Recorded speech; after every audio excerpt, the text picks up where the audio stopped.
What makes our walkthroughs different is, especially when we're going to start a service, is we like to introduce ourselves. First of all, we like to start building a relationship with a client. So we like to just get details from them.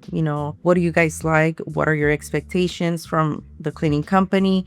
What issues did you previously had with the past cleaning company that was here before? Like, what are the details that they missed? We like to just get all the details that we can, any alarm codes, any codes that are needed. That way we can keep track of everything. That way it can make our training process different.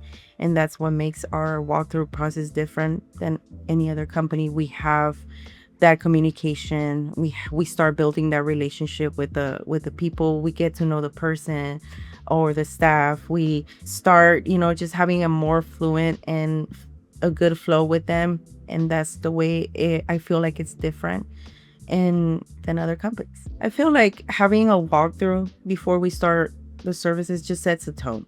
It makes you get to know everybody from that facility, the main point of contact. That way you get as many details as you can. We also like to introduce ourselves, the people that are going to be managing that location.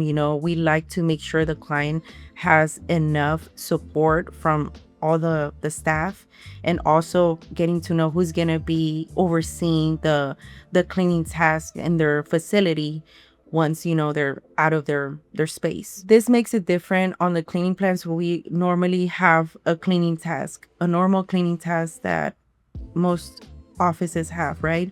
But some clients like different things to be done in their space. Some people like certain details to be done in a different way. That way I feel like it makes a difference on our cleaning plan by facilities. We do carry a sheet for every facility that we clean with different details. That way it just makes our cleaning plan a little bit different.